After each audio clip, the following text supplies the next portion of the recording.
जामखेडमध्ये रोहित पवारांच्या कार्यकर्त्यांनी पैसे वाटल्याचा आरोप झालाय। बारामती ॲग्रोच्या अधिकाऱ्याला जामखेडमध्ये नागरिकांनी पकडलं। नागरिकांनी अधिकाऱ्याला पोलिसांच्या ताब्यात दिले। ग्रामस्थ आणि सरपंचांनी अधिकाऱ्याला पैसे वाटताना पकडल्याची माहिती समोर येते। बारामती ॲग्रो ही रोहित पवारांची सगळी कंपनी। कर्जत जामखेडमध्ये बारामती ॲग्रोच्या अधिकाऱ्याला जामखेडमध्ये नागरिकांनी पकडलं आणि पोलिसांच्या ताब्यात दिलं। पैसे दिलेले आहेत आणि मी त्याचं वाटप चालू आहे। त्यांनी वाटपासाठी तिथं गावात एक जणाच्या घरी बसलेले होते, तिथं त्यांना धरण्यात आलं। तिथनं ती ही 4 चाकी गाडी सोडून ते मोटरसायकल पळ काढत असताना पोरांनी त्यांना पाठलाग करून त्यांना धरलेलं आहे। त्यांच्या पैशासहित आणि लिस्ट कागदपत्राचे सगळं त्या गाडीमध्ये हे जे पाकिट दिसतात, या पाकिटामध्ये पैसे सापडलेले आहेत। या गाडीमध्ये त्या गाडीमध्ये 10 ते 15 20 पाकिट सापडलेले आहेत। ते एका पाकिटामध्ये 10 हजार रुपये होते आणि त्यांच्याकडे बी स्वतः इथं कमरात वगैरे घातलेले पैसे होते, त्याचे बंडल पडलेले आणि कुणाला वाटले कुणाला नाही वाटले, कुणाला अजून वाटायचे, त्यांच्या सहित सगळी लिस्ट पैशासहित आणि कागदासहित त्यांना पकडण्यात आलेला आहे। आता थोड्या वेळात आम्ही 112 ला फोन केला, पोलिसांची गाडी येणार आहे आणि त्यांच्यावर जी उर्वरित सगळी कारवाई आता पुढे होणार आहे। त्यांनी आतापर्यंत जवळजवळ 10 ते 15 याविषयी बोलण्यासाठी आपल्यासोबत आहेत गणेश देवरे, आपले प्रतिनिधी। गणेश, काय नेमका प्रकार घडला होता? या बाबतीत राष्ट्रवादी शरदचंद्र पवार गटाकडून काही प्रतिक्रिया आली आहे का? काय सांगाल? प्रसन्न सर, याबाबत अद्याप राष्ट्रवादीकडून कोणताही प्रतिक्रिया प्राप्त झाली नाही।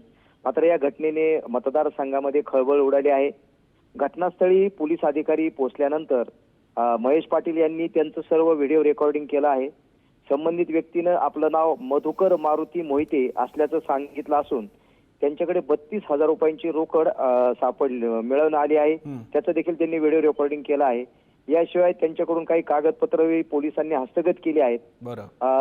नागरिकांचा दावा आहे की त्यांनी दिवसभरामध्ये काही पैसे वाटलेले आहेत आणि यामध्ये पोलिसांनी त्यांची जी बोलेरो गाडी आहे क्रमांक MS16 AT6426 ही देखील ताब्यात घेतली असून त्यांनाही जामखेड पोलिसांनी ताब्यात घेतला आहे। प्रसन्न, धन्यवाद गणेश, तुम्ही दिलेल्या माहितीबद्दल। सध्याची मोठी बातमी आहे, रोहित पवार यांच्या बारामती ॲग्रोच्या अधिकाऱ्याला पैसे वाटताना कर्जत जामखेडच्या लोकांनी पकडलं आणि पोलिसांच्या ताब्यात दिलेलं आहे। आपल्यासोबत आहेत राम शिंदे। शिंदेची बातमी सगळी आपल्या समोर, आपली पहिली प्रतिक्रिया काय झालं? हॅलो, हा राम शिंदेजी, आपली पहिली प्रतिक्रिया, रोहित पवार यांच्या बारामती ॲग्रोच्या अधिकाऱ्याला पैसे वाटताना पकडल्याची बातमी आहे।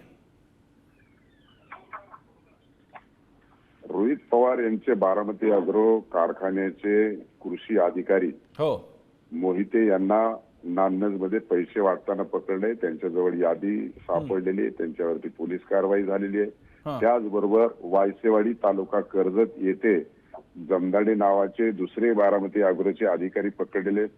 तिसरा अधिकारी जो होता तो बेनवडी या गावामधून पळून गेलेला आहे। साधारणतः सर्वदूर सगळीकडे अशाच परिस्थितीची पैसे वाटपाची कारवाई त्यांच्याकडून सुरू आहे। मी प्रशासनाला या अगोदरच अलर्ट केलं होतं की अशा प्रकारचे आदर्श आचारसंहितेचं पालन करण्याच्या दृष्टिकोनातून कोणताही व्यक्ती हा इथे हजर राहणार नाही सार्वत्रिक प्रचार संपल्यानंतर। परंतु प्रशासनाने याच्यामध्ये हलगर्जी केली। मी आरोला देखील काल पत्र दिलं स्वतः आणि त्याच्यात कारवाई करण्याची सांगितली, परंतु अशा प्रकारची त्यांच्याकडून सर्रासपणे पैसे वाटप सुरू आहे।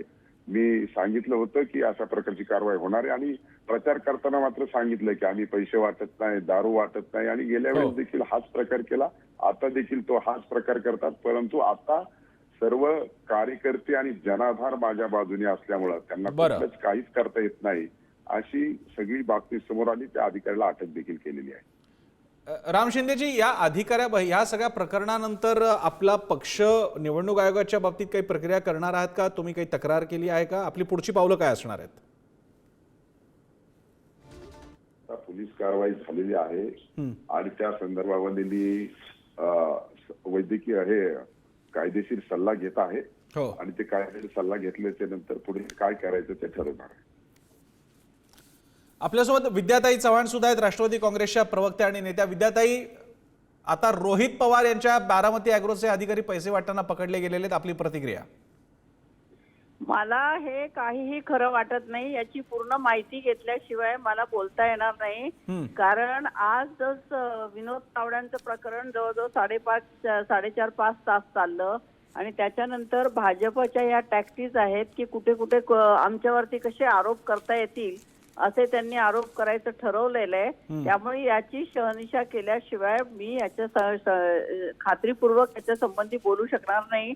पण विनोद तावड्यांनी जो पैसे वाटप केलेला आहे तो आपण सगळ्यांनी बघितलेला आहे. आता हे अधिकारी कोण तुम्ही दाखवताय चॅनलवर, मी आता तुमचं चॅनल लावलेलं आहे आणि कोण आहेत काय आहेत याची मला माहिती घेतल्याशिवाय याच्यावर बोलता येणार नाही. पण असं काही केलं असेल तर ते चुकीचंच आहे. परंतु ते रोहित दादांसाठी पैसे वाटतात का? कारण मला त्यांच्या विरोधात जे उभे आहेत, काय नाव त्यांचं, राम शिंदे, नाव काय त्या राम शिंदे हा नंबर 1चा बदमाश माणूस आहे आणि तो हे सगळं करण्यासाठी काहीही करेल, कुठल्याही थराला जाऊ शकेल. आणि रोहित दादांना विद्याताई आपण पर्सनल आरोप करतायत. राम चव्हाण, राम शिंदे आपल्या सोबतच आहे, तुम्ही अतिशय खासगी आरोप करताय. आपल्याला सोबत नाही, आपल्या अतिशय बदमाशी चालली आहे ही अतिशय बदमाशी चाललेली आहे. मागच्या वेळेस हरलेले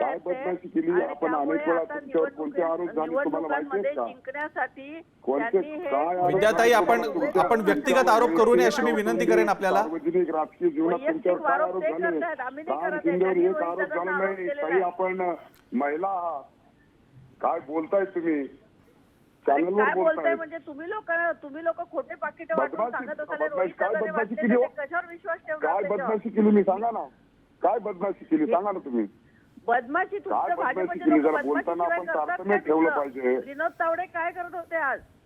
विनोद तावडे नाही, मी राम शिंदे बोलतोय तुमच्यासमोर. काय बोलता तुम्ही?